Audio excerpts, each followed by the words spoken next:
All right, welcome.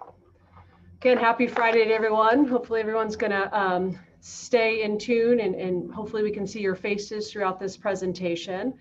But today I'd like to introduce Becky Herz. Becky Herz has been working in recreation for 30 years and is currently the Recreation Superintendent for the Cordova Recreation and Park District. She is serving as the Secretary for CPRS District 2, and she was proud to receive the J.R. Needy Award of Professional Merit in 2020. She has experience presenting about recreation and inclusion at a variety of local, state, national, and international conferences and webinars. Becky has been published by Aquatics International, Parks and Recreation Magazine, and National Public Radio. So take it away, amazing Becky Herz. Thank you. I'm going to go straight to screen share. I think. Okay. Can everybody see that okay? Yes. Good. Okay. So again, my name is Becky Herz, and thank you, Jill. Jill is our Director of Parks and Recreation here at Cordova, and excited that she's going to be my room host.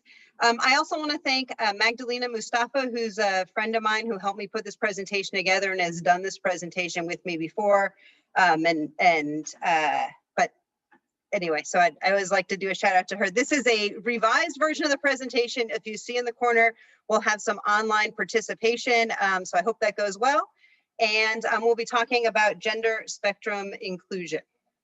And oops, did it go to the next? Nope. Okay, yay. So I'm going to give you a little bit of background about me and my experience with gender spectrum inclusion. This is a picture of my youngest daughter. And she is an extreme tomboy, or gender unique, or as she now wants to be called, gender queer. So she, this is her getting ready for her first grade father-daughter dance. And this is the pictures that I like to show people when they were challenging me and saying, hey, why do you let your daughter dress like that? Why do you let her cut her hair like that? And I think a picture kind of says, says more than the words can say. And I would show these two pictures and I'd say, well, okay, so this is my kid. How do you want your kid to feel going to the father-daughter dance? Do you want her to feel like a wallflower, like she's, awkward in her own skin, or do you want her to feel like she does on the picture on the right? And that's why I let her do what she does. And so that's kind of how we've chosen to raise our daughter and let her express herself.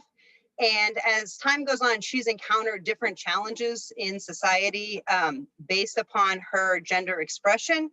And the one that really brought me to wanting to talk about and do presentations on this is I was coaching her soccer team. I think she was 9 at the time. And it was the middle of the game, and the ref stopped the game and said, hey, we need to, you guys need to take that boy off the field. And I said, oh, you mean my daughter? She just has short hair. She's a girl. And the ref said, no, you need to take that boy off the field, again, pointing to my daughter. And I said, no, that's my daughter. I know she's a girl. She's my daughter. I know she's got short hair, but she's a girl. And the ref said, no, she's not. The other coach said she's a boy and needs to get off the field. And so the recreation professional in me recognizes that this is a 14-year-old referee with his very first job, probably not a lot of experience on how to navigate this complicated situation. So I know I'm not supposed to yell at the referee, but I also look over and my daughter's crying, and I want the game to continue. So I've got a loud voice that I can project. I've been in aquatics many years, so I project my voice across the field and I say very loudly, that child is my daughter. And if the other coach doesn't like her haircut, she can walk around the field and talk to me about it. And then I just turned to the 14-year-old ref and said, you need to start the game now. So he started the game, and it continued on. And as the game went on, I cheered very loudly, show them how a girl with short hair can score, because she's really dominant on the field. And I didn't pull her back like I normally do into a defensive position after 2 or 3 goals. I just kind of let her run the game up to the maximum 7 goals ahead. And then every time they scored a goal, we scored another goal, which is not my typical approach to sportsmanship. The things that happened in that game, the things that made that okay, because sports have really been a safe place for my daughter. But the things that helped was that when she was crying on the field, all her little teammates who had taken a knee initially actually got up out of their take a knee position and went around and patted her on the back and surrounded her. And so for her, even though that particular game was a bad experience, she was encompassed by the community created by her team. And then for me later on, when I called my club manager and talked about the incident, I had found that three of the other parents on my team had already contacted him and informed him about the problem. And I know that while I was kind of talking through the situation with the coach on the other team after the game, one of the parents on the team took the ref aside and explained to him kind of gave him a little education. And I felt also as a parent supported in the community of parents. And so what I'm hoping that we can do here, we're not gonna erase all challenges for people who are on the gender spectrum, but we can learn how to create a community that supports people even when they encounter challenges. And so that brings me to the topic of the presentation, or the learning outcomes. We're going to explore gender concepts and define gender and related terms and understand gender as a spectrum. We're going to understand the needs of the gender expansive participant, and then we're going to look at strategies to promote inclusion through outreach training and policies. So, and you'll notice here, for those of you that were able to make the awesome first night of keynote speaking, that I have notes here from Dr. Taylor. He pointed out 5 ways that we can help embrace inclusion, and I included, I think that this presentation hits them, so I kind of wanted to help reinforce those notes by putting a little shout out here. So, so first of all, we're going to have a chance to understand what gender spectrum means. Gender is actually, especially as far as expression is concerned, it's a social construct. And an example of that is we right now consider pink to be a very feminine color and blue to be a masculine color. That's how we kind of dress up babies to help people identify what these little bald humans are gender-wise, to help them out with their pronouns. And 100 years ago, it was the other way around. 100 years ago, pink was considered a strong color, and blue was considered really too dainty for men. So, so those are just sort of ideas that happen and change over time. They're also different throughout cultures. For example, in Scotland, there's a very masculine skirt called a kilt. We don't have a masculine skirt in America right now, but there are cultures that consider different items of clothing masculine or feminine just based on culture. It's kind of arbitrary. And so when you understand that a lot of gendered things are actually arbitrarily gendered, it helps you to start understanding that gender is as set in stone as, you know, one or the other, as binary as we consider it. So so when we define gender, we're defining something on a scale of masculine and feminine, or non-binary, kind of in between. So how is gender different than biological sex? Well, there's 4 ways that gender can be expressed. It can be expressed biologically, so you can have your biological or assigned sex. It can be expressed through sexual orientation. It can be expressed through gender identity and gender expression. And so to go a little bit more in depth into those topics, there is,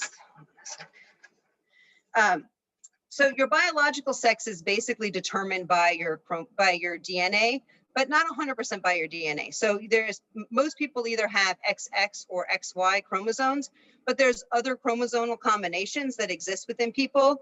And then there's other expressions of those chromosomes. So even if you have only XX or XY chromosomes, you might not express all of those chromosomes. And so somebody who doesn't express all their chromosomes or have a different chromosome combination could be considered intersex. And so people who are, there's actually between 0.5 and 1.75 of people are not actually biologically binary.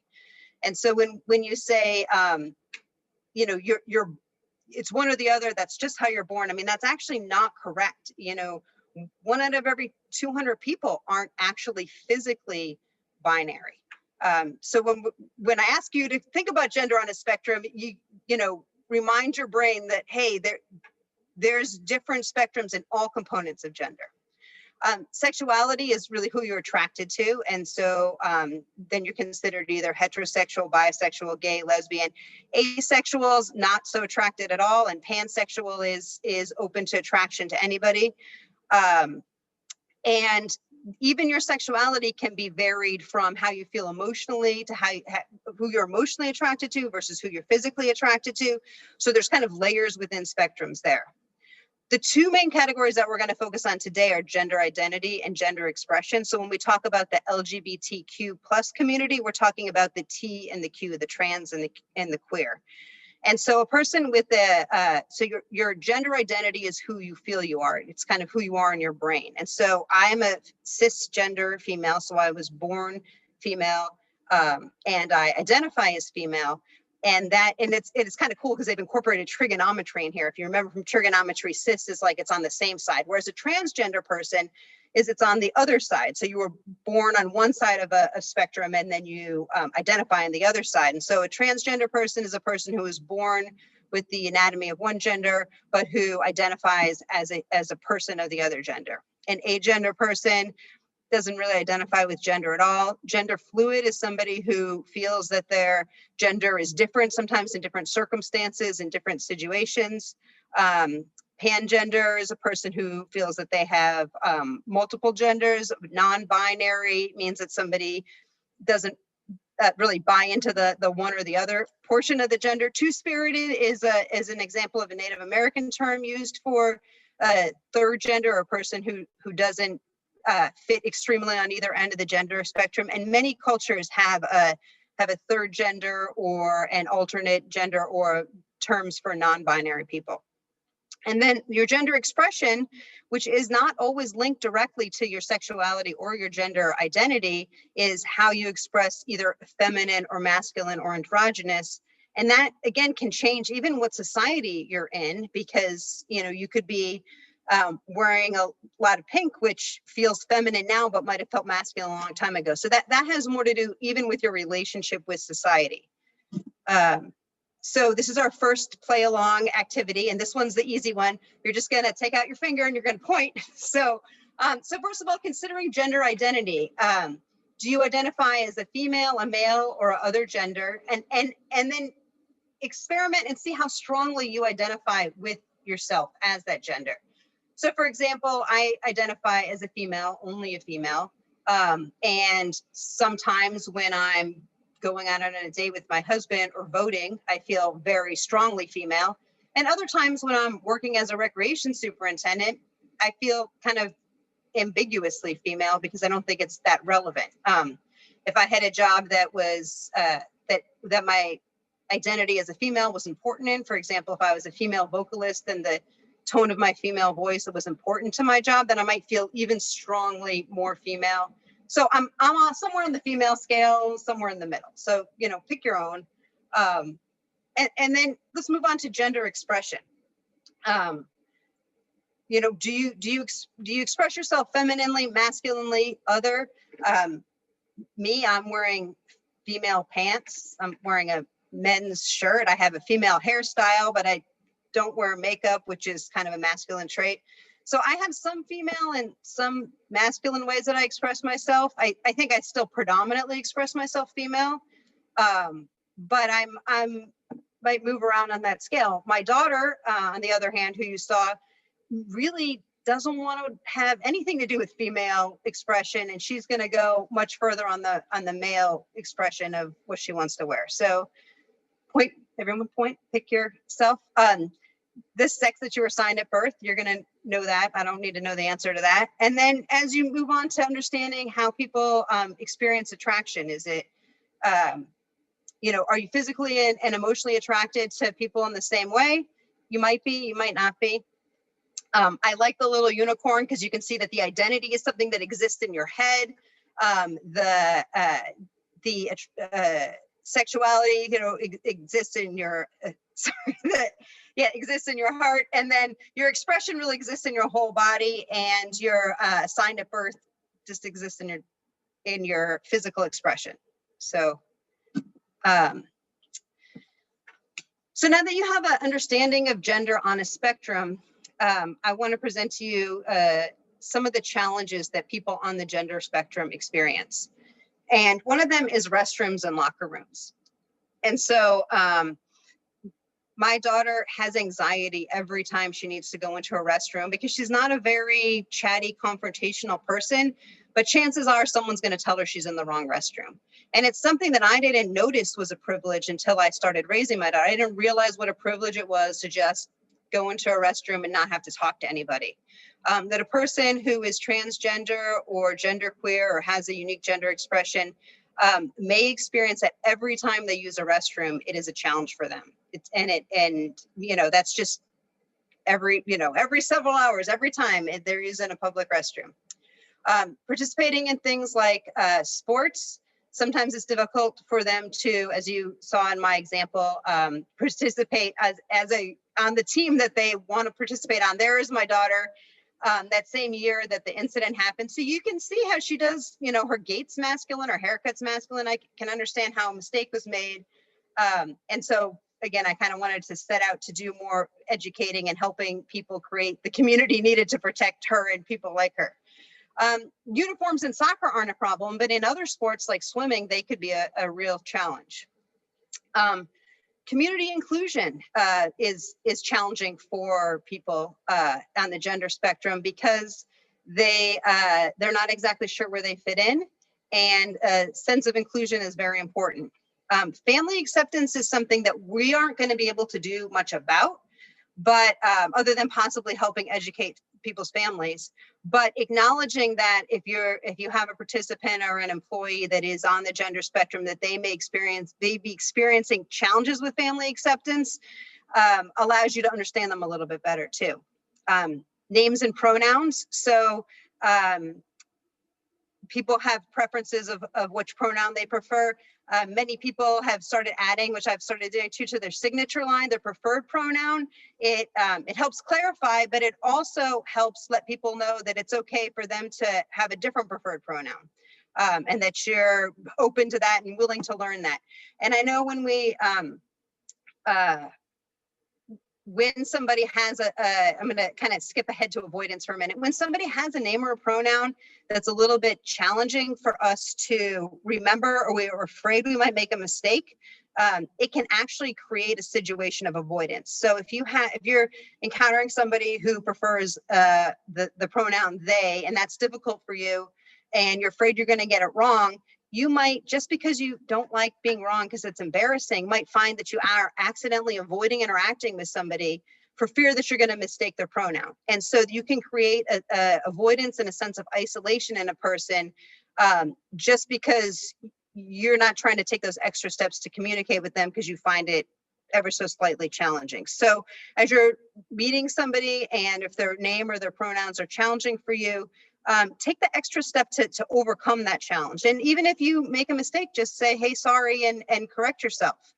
I can tell you, my daughter is very forgiving. Anytime somebody mistakes her pronoun and corrects themselves, the only thing she's really not forgiving of is when people are like, it's too hard. My great aunt literally said that to her and she was just done. She's like, all right, well, I'm not going to try to hang out with you or even talk to you when you call on the phone. And that's fair. You don't want to learn my name, my pronoun. I mean, she knows her name, but they kept calling her he, insisting basically. So employment can be a challenge. And along those same things, when we're hiring, we will look at qualifications, but when we're making that final decision on who we're going to hire, sometimes we're looking for somebody that's a good fit.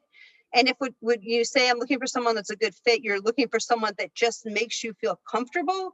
If somebody's name, pronoun, appearance is challenging for you, you're going to not feel the same level of comfort with them. And that's an important thing to note when you're hiring, is that that doesn't reflect upon them, that reflects upon you, and you need to get over that instead of have that weigh in on your hiring decisions. Relationships and dating, again, not much we can do with that. We should be doing with that as far as parks and recreation goes, but it's good to acknowledge that is a challenge. Curiosity. So I have another privilege, which is I walk through most of my day and really don't get asked about my genitals ever. And I, again, didn't really think much about that until I realized how curious can people be about a transgender's person genitalia. And that is really none of your business, as it is with anybody that you're interacting with, unless you're a gynecologist or you're dating them, And so, so basically, if you find yourself being curious, if you find yourself trying to avoid a person, those are things that you internally need to work on and revisit. Other challenges that people on the gender spectrum face is depression, suicide, bullying, and assault. And I have more information on that when we get into the statistical part of the presentation, which is right here. I knew it was coming soon. So here's some statistics for LGBTQ and the transgender community. As you notice, restrooms, locker rooms are avoided, school functions are avoided, and I've highlighted here extracurricular activities. And I've done that because that's us. We are extracurricular activities. So if you've got a population that is 65% avoiding us, that means that we need to take some steps to bridge that gap. Safety is also an issue. So the second round of statistics here, this was in the past year for students. In the past year, have you felt unsafe? Depending on whether it was elementary or high school was the difference of range there. Students experiencing verbal assault, 85%. So probably gonna get harassed verbally every year in school. Physically assaulted, cyberbullying, all those things are things that a LGBTQ child is experiencing just in 1 year of school. And so when we think about what can we do to change this situation, and Dr. Taylor says, believe in the power of parks, recreation, and community leisure services to influence community change. So when you look at the fact that LGBTQ individuals experience more mental health problems, including mental health conditions, depression, and substance abuse, and that statistically transgender people have a higher rate of unemployment, are twice as likely to live in poverty, and then have a 40% rate of suicide attempts, 65% suicidal thoughts. I know when I was kind of working with my family to establish my choice in parenting technique, and they were like, "Oh, your daughter's going to get bullied if you let her dress like that," or and my ploy to them was like, "Okay, well, would you rather have a tomboy granddaughter or a suicidal granddaughter?" But the great thing about this statistic is that the one thing that brings it down, the suicide statistic, is inclusion, and it is acceptance by either the family or the community. So again, we can't influence family inclusion necessarily, but we can create a community of inclusion, and therefore Parks and Rec, we're not just making the world better, we're like saving lives, literally saving lives, if we can create a community where a person feels safe being themselves. So I'm going to talk a little bit about outreach, and here's a chance because I know many of you have already made outreach attempts and have done things of outreach. And so I'm going to go over this, and you guys, if you know of or have heard of or participated in a good outreach, please type it in the chat, and then Jill's going to chime in with some of those too. She's going to read for me because I can't read and talk. But one of the ways that you can do outreach is by your facilities. So if you have a single restroom, of course, you want to put a sign on that indicates that is a non-gendered or any gendered restroom. But also, as you go on to build new facilities, think about how important those restrooms are to people in this demographic. And here is a picture of what I can hear being built literally outside of my office. It's so exciting. This is our new Cordova community pool.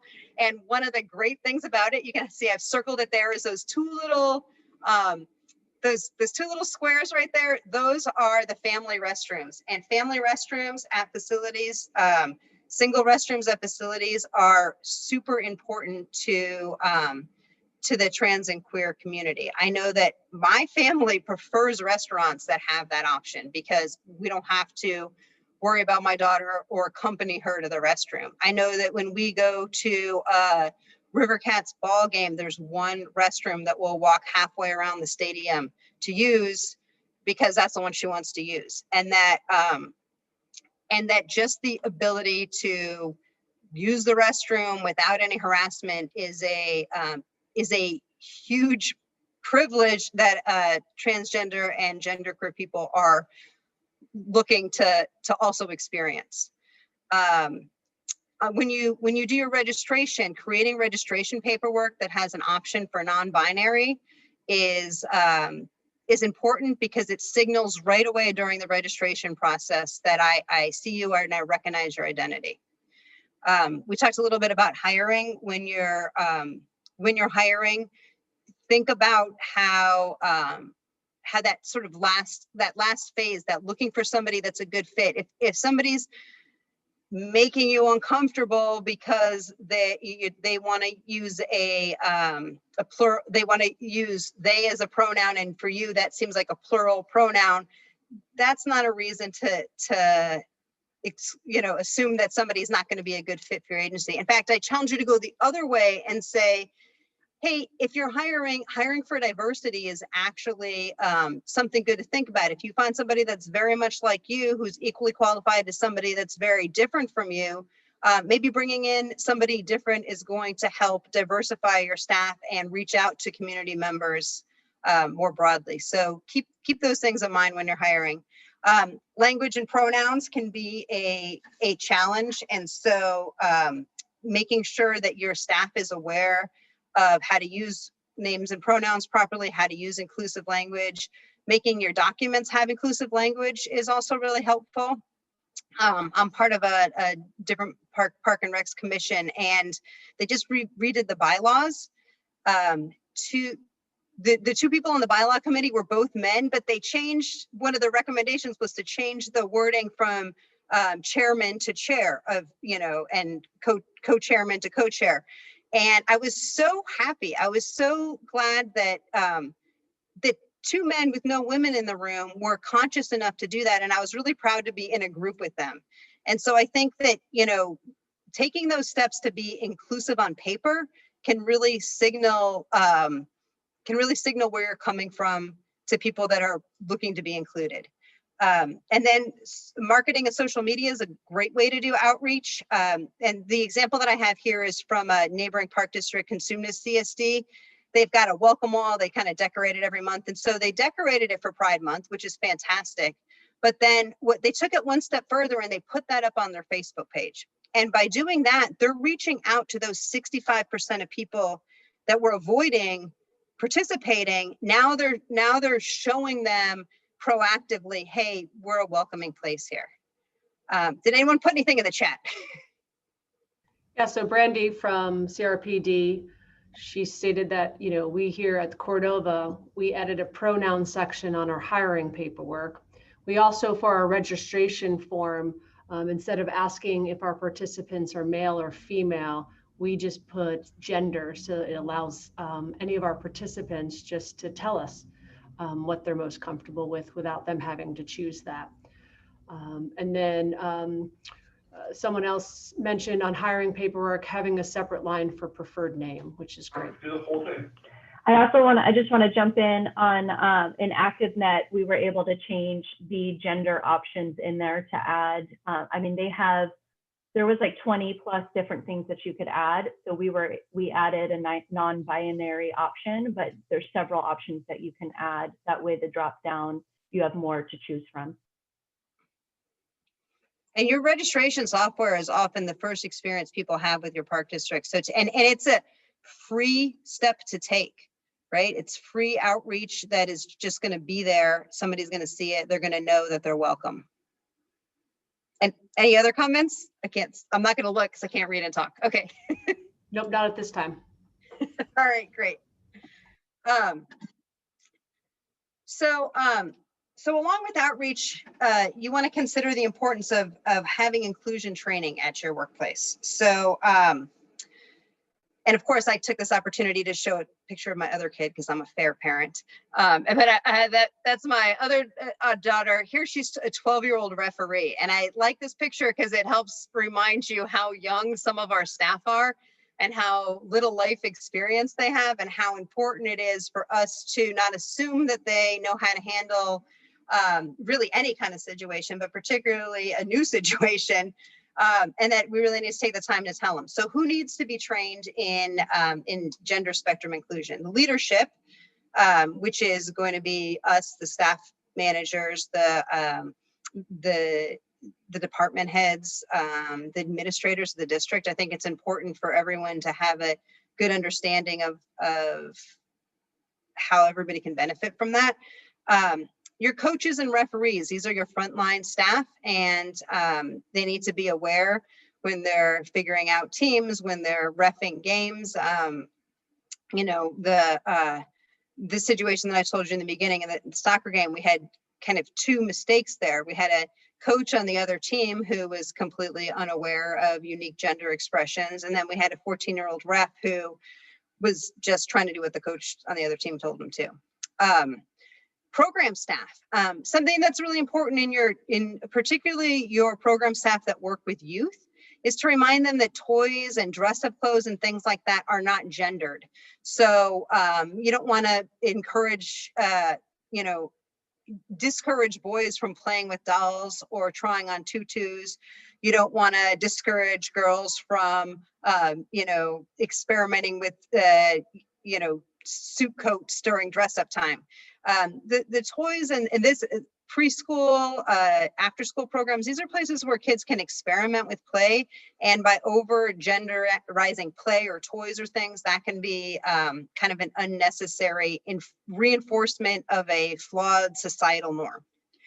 Another thing to keep in mind, to remind program staff, is that restrooms can be a challenge. We talked about it earlier, can be a challenge for people on the gender spectrum, and that they may need to help participants navigate that situation.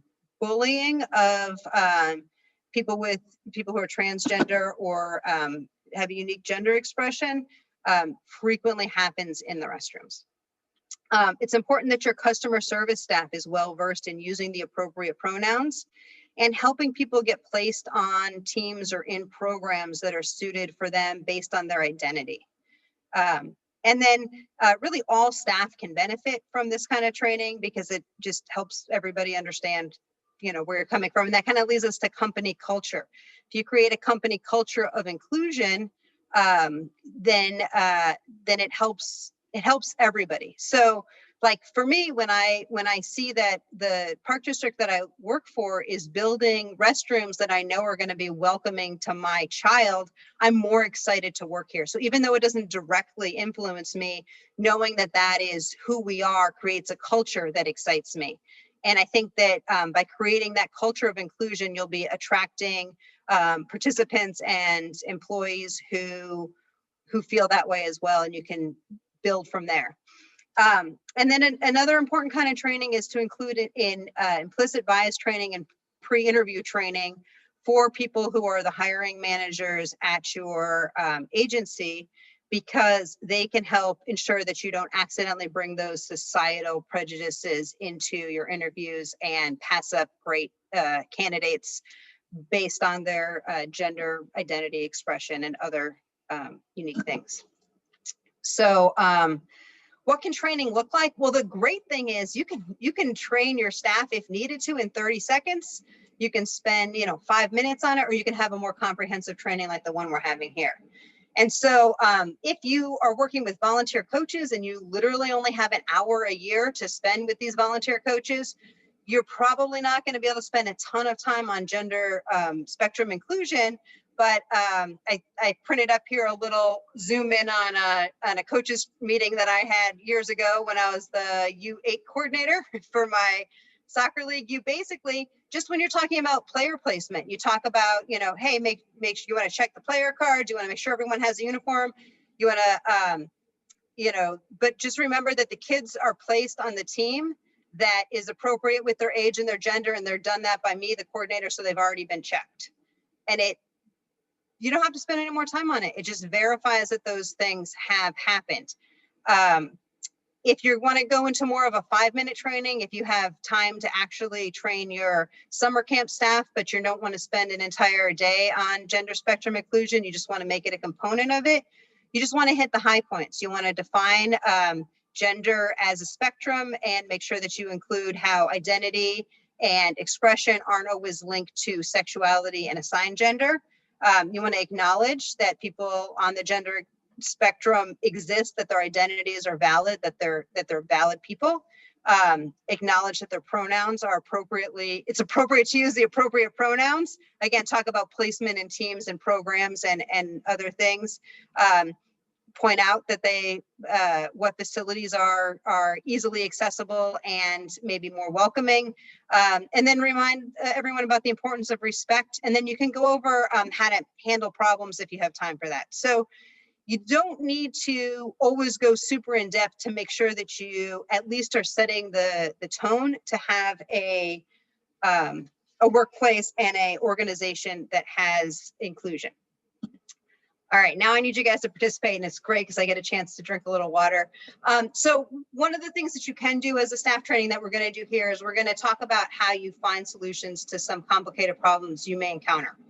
So the first one here is you've got a 12-year-old child who is a transgender male. So this is a child who was born into a female body, identifies as a male, lives as a male, is competing on your swim team. How do you help this swimmer navigate things like the restrooms, the leagues, birth certificate requirements, other things?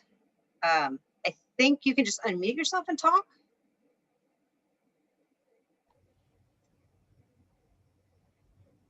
You can't see anyone. Someone's got to chime in.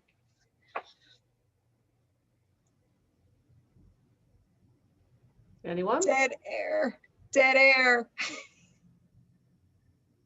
Don't worry about dead air. We're processing, to be honest. All right. So this is one for me, just if you want someone to kick off.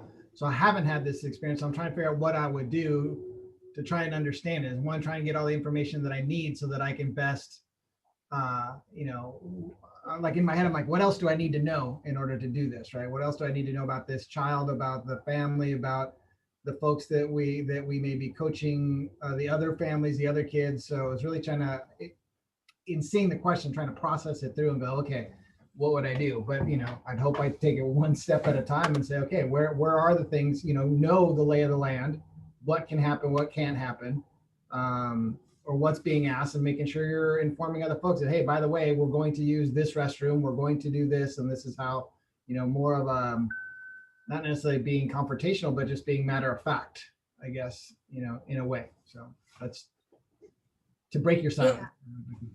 Yeah, I don't have a super solid answer, but same thing. I've never dealt with this. So I was trying to work through, what I would think about to help navigate this. And I know for, kind of circle back around to like sports and team formation and all of that, like I make sure that everyone is aware of that policy. So parents, players, coaches, staff, everyone. So I think I would do the same type of thing here. Just make sure everyone aware of, what the policy is, what teams and what swimmers have, rights and all swimmers have rights, but you know what I mean? Just making sure that everyone's aware, and then just, really having staff or the coach or whoever help navigate those first few interactions into, the restroom of their choice, just to be prepared and kind of normalize it for everyone and kind of sure that everyone's on the same team.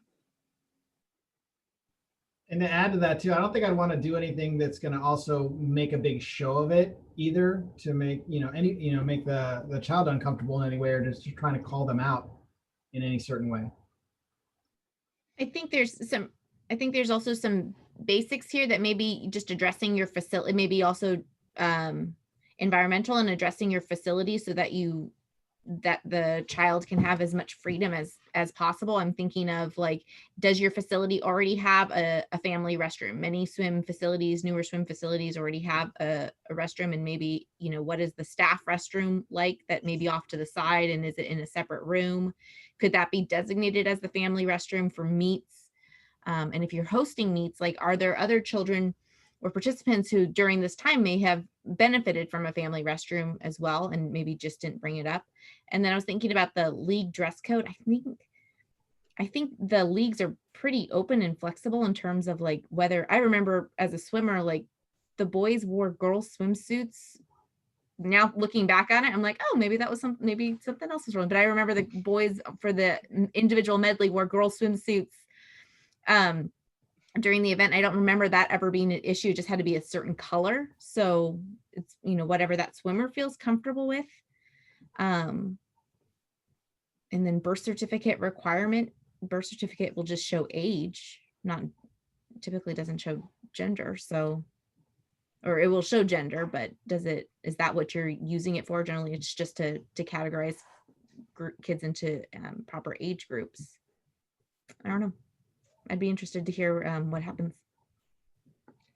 And what we'll find with all these questions is there's not really a right answer, but it's a way for you to start thinking about the additional support that a participant might need. So I think you guys gave great answers, and thanks, Henry, for pointing it out. This is my first time doing this in Zoom format. So typically I would actually assign different groups, ones to work on as a group, and giving 5 minutes to talk it out actually probably produces better answers. So we'll just work through the format anyway.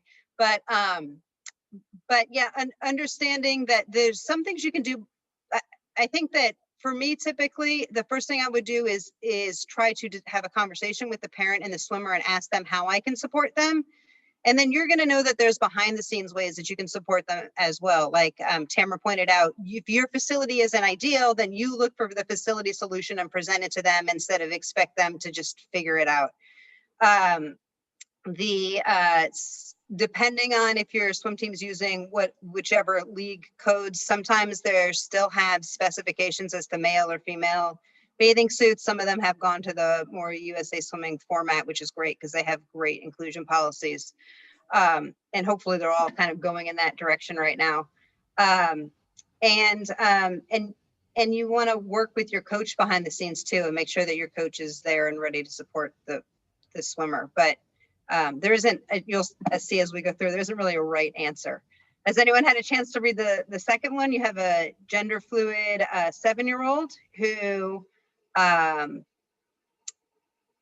wears dresses, has long hair, but prefers to use a boys' restroom. And the child's so afraid to go to the restroom they have a potty accident, which is a common problem for young genderqueer participants. I actually had that happen to me in one of our camp programs, and I don't remember what the preferred pronoun was, but the camper presented as a girl, and our parents didn't let us know, didn't talk to us beforehand. So this camper came in and our leaders assumed this camper is a girl. Through talking and interacting, the camper said, you know, I am a boy. And then during the week-long camp program, getting to know the camper, that camper was gender fluid. So one day she was a girl, next day she was a boy. And for us, it's not really a problem. Everything's okay. It was the other campers that really had a hard time because the boys are seeing this camper going to the boys' room one day, and then the next day this camper's using the girls' room. And so there was some bullying and a lot of confusion, and our campers didn't understand. And so most of what I could do to help the kids was just explain to them, you can choose whichever restroom you feel comfortable. If you are a girl and you feel that you want to use the girls' restroom, you may do that. So this camper today is feeling like a girl. She's going into the girls' restroom. Next day, it might be the boys, it might be the girls' restroom. So it's more of the education for the kids so that they can understand and limit the confusion. It is an opportunity to educate people young about the challenges of being gender fluid. So it sounds like you handled that well. Does anyone else have any ideas or comments? Becky, we have about 10 minutes left, just to let you know. Okay.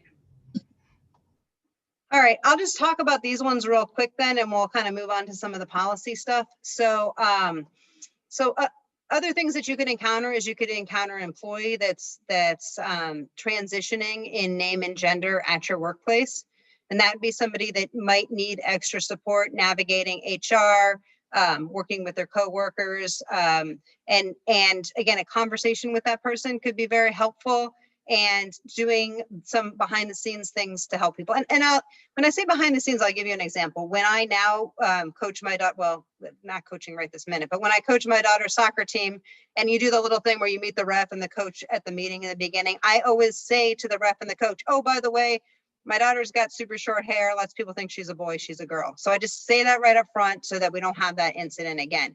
When I bring my child to a new camp, I say, my daughter's a girl, she's gonna wear a boy's swimsuit, but she's still gonna wanna use the girls' restroom. Just want you to know that, so that they're not surprised or confused when they think she's a boy for the first 3 hours and then it's time to use the restroom and they don't know what she's doing. So I proactively just do a little bit behind the scenes work to make things easier. If you know that you have an employee that's transitioning, letting HR know and helping that person get connected with the services before they ask, that can actually make them feel more welcome and make things go easier. Then another problem you can encounter when we get into sports and things is people thinking that there's an unfair advantage. That brings us to the fourth question here, an unfair advantage for a transgender female because that transgender female was born with a male body. And there are different sports leagues with different regulations, but as a recreation agency, I suggest that you focus on the importance of community over competition, and that you say, sorry you feel that way, but the most important thing is that we welcome members of our community as the people that they are, and not, deciding which team has an advantage or a disadvantage. I mean, on any adult team, there's going to be people who played, college ball playing against people who just had knee surgery. Like, it's not going to be fair anyway in the regards of what you bring to the table physically. And so I think that just focusing on the importance of community is kind of the way to go there. You can also, sorry, we didn't get as much time to participate. It's hard to exactly monitor the time of this, so thanks, Jill. So then we're going to move on to things that you're going to need to know about creating inclusion policies. There are actually only 2 federal laws protecting transgender people, and these executive orders, one basically says that the government, that federal government cannot be unfairly not employing people who are transgender, and then the second one says is that corporations with contracts with the federal government need to abide by that rule as well. And that's it. Those are the only 2 protections. California has more protections in place. We have the single stall restroom rule, which is if you have a single stall restroom, it is now a all gender restroom. So if anyone has that at their facility, make sure that you have the correct signs on it, because that is actually a law. There is a law of harassment protection for people based on their gender, sexuality, gender identity, gender expression, etc. It's very inclusive. It covers all the bases, and it is in place right now. There's non-binary recognition on state IDs. And I did this presentation 6 months ago when 18 states recognized non-binary as an option on birth certificates and state IDs. On state IDs. Not all of them do birth certificates. And now 6 months later, it's 21. So 3 more states have gotten on board with this. It's definitely going in that direction. And that kind of brings me back to registration. You really have to allow people to register non-binary because they are legally non-binary. Then there's also laws put in place to protect transgender children in schools and in school sports. So some agencies have great inclusion. Some organizations have great inclusion policies, including USA Swimming, the California Interscholastic Federation, USA Soccer, and USA Ultimate Frisbee. And then there's a lot of agencies out there that have fairly good gender inclusion rules, but sometimes they require doctor's notes and other things that probably, in my case, aren't really ideal until you get to a certain level of competition. So if you're really looking for a model, I would start with USA Swimming, even if it's not for an aquatics program, because they have such a good, thorough policy on it. And if you're playing a sport that is connected to one of these, for example, if you have a swim team, you don't have to rewrite the policy. You can just say, we go by the USA Swimming policy. There, that's your policy. It's done. They're going to keep it up to date for you. It'll be great. So things to think about when you're reviewing your policies and making sure that they're inclusive is you want to make sure that your staff and hiring policies, like your policy manual, your illness and injury prevention program, your applications and your onboarding process are as welcoming and gender accepting as possible.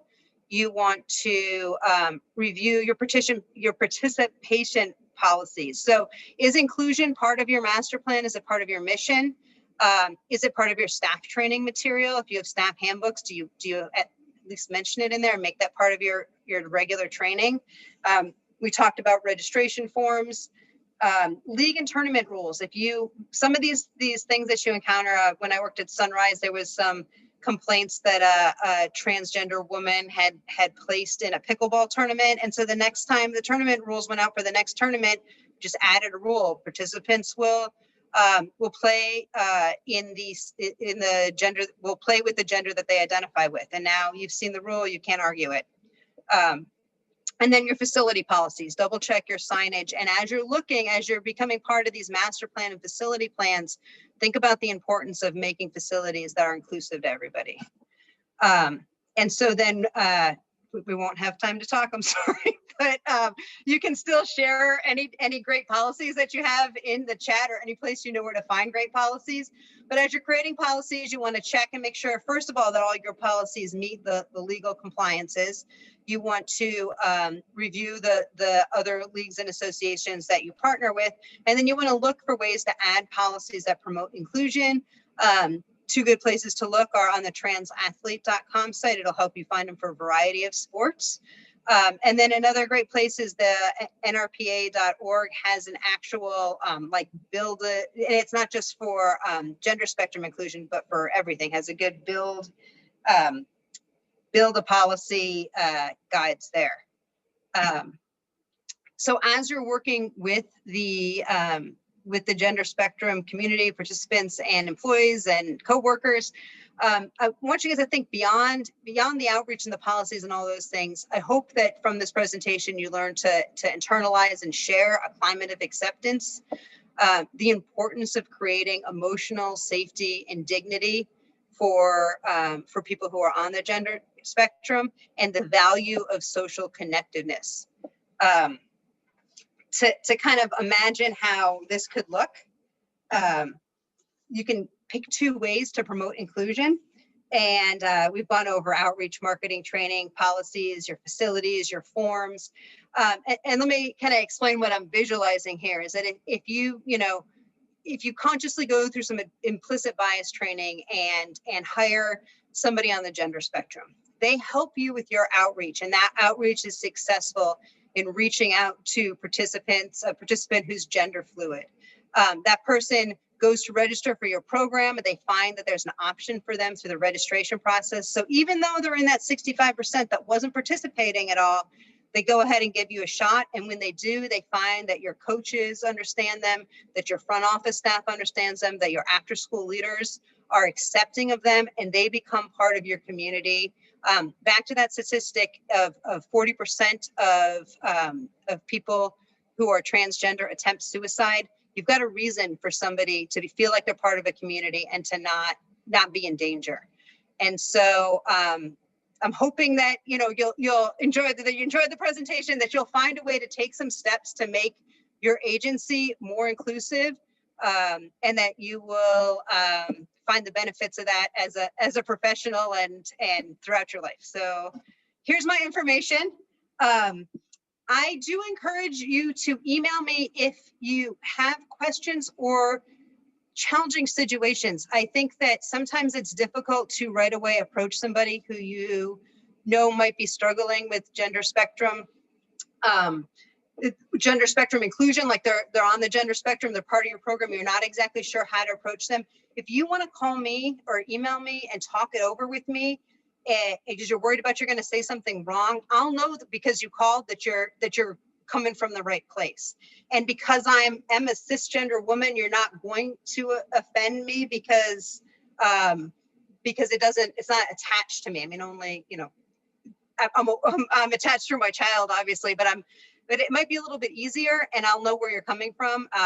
and frequently we'll talk about it. This has happened a bunch of times. If you need someone to talk it through, we'll talk about it, and we'll probably come to the conclusion that you're gonna be working with the family or the child, but you can try it out on me first. So I'm here if there's anything I can do to help. I've done a lot of reading and research on this topic. I will continue to as a supportive mother and an interested professional. So I'll try to stay up to date so that if you're you know, if something doesn't come up for 2 years, call me then. Does anyone have any questions? Doesn't look like there's any questions in the chat. So wow, Becky, what a great session. Thank you for sharing your extensive knowledge with us. It was outstanding. I know I learned definitely a couple of new things today.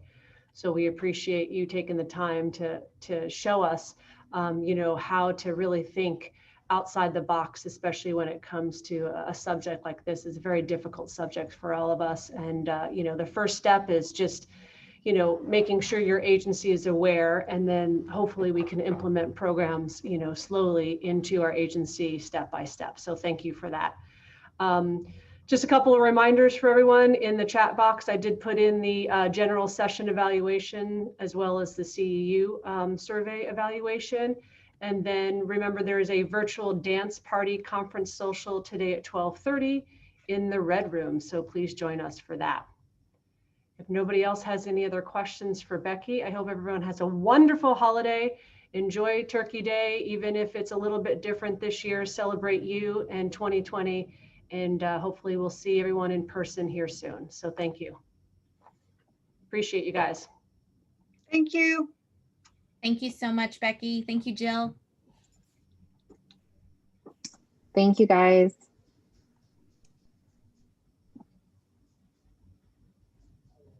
Cindy Bagley, good to see your face. It's good to see your face. So much face seeing this week.